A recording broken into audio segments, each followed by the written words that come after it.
It was dreadful the way all the three were looking at him, just as if they did not admire him. "Look here, all of you," he said entreatingly, as soon as Nana had gone into the bathroom. "I have just thought of a splendid joke. I shall pour my medicine into Nana's bowl, and she will drink it, thinking it is milk." It was the colour of milk, but the children did not have their father's sense of humour, and they looked at him reproachfully as he poured the medicine into Nana's bowl. "What fun!" he said doubtfully, and they did not dare expose him when Mrs. Darling and Nana returned. "Nana, good dog," he said, patting her. "I have put a little milk into your bowl, Nana." Nana wagged her tail, ran to the medicine, and began lapping it. Then she gave Mr. Darling such a look. Not an angry look. She showed him the great red tear that makes us so sorry for noble dogs, and crept into her kennel. Mr. Darling was frightfully ashamed of himself, but he would not give in. In a horrid silence, Mrs. Darling smelt the bowl. "Oh, George," she said, "it's your medicine." "It was only a joke," he roared, while she comforted her boys and Wendy hugged Nana. "Much good," he said bitterly, "my wearing myself to the bone, trying to be funny in this house." And still Wendy hugged Nana. "That's right," he shouted. "Coddle her. Nobody coddles me. Oh, dear, no. I'm only the breadwinner. Why should I be coddled? Why? "George," Mrs. Darling entreated him, "not so loud. The servants will hear you." Somehow they had got into the way of calling Liza the servants. "Let them," he answered recklessly. "Bring in the whole world, but I refuse to allow that dog to lord it in my nursery for an hour longer." The children wept, and Nana ran to him beseechingly, but he waved her back. He felt he was a strong man again. In vain, he cried.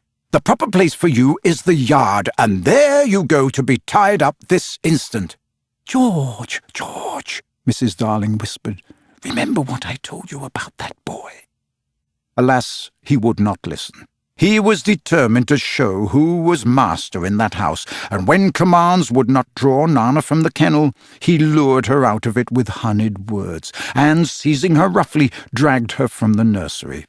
He was ashamed of himself, and yet he did it. It was all owing to his too affectionate nature, which craved for admiration. When he had tied her up in the backyard, the wretched father went and sat in the passage with his knuckles to his eyes. In the meantime, Mrs. Darling had put the children to bed in unwonted silence and lit their night lights. They could hear Nana barking, and John whimpered, "It's because he's chaining her up in the yard." But Wendy was wiser. "That is not Nana's unhappy bark," she said, little guessing what was about to happen. "That is her bark when she smells danger." "Danger? Are you sure, Wendy?" "Oh, yes." Mrs. Darling quivered and went to the window. It was securely fastened. She looked out, and the night was peppered with stars. They were crowding round the house, as if curious to see what was to take place there.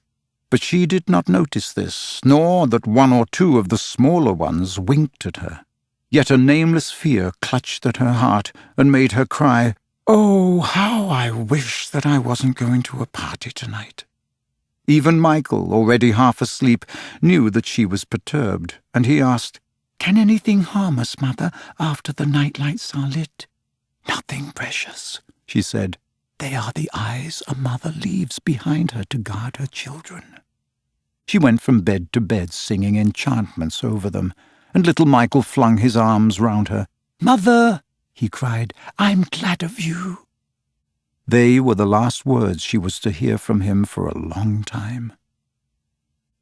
Number 27 was only a few yards distant, but there had been a slight fall of snow, and Father and Mother Darling picked their way over it deftly not to soil their shoes.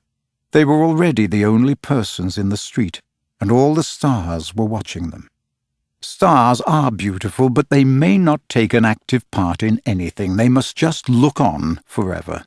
It is a punishment put on them for something they did so long ago that no star now knows what it was. So the older ones have become glassy-eyed and seldom speak. Winking is the star language, but the little ones still wonder. They are not really friendly to Peter, who has a mischievous way of stealing up behind them and trying to blow them out, but they're so fond of fun that they were on his side tonight and anxious to get the grown-ups out of the way. So, as soon as the door of 27 closed on Mr. and Mrs. Darling, there was a commotion in the firmament, and the smallest of all the stars in the Milky Way screamed out, "Now, Peter!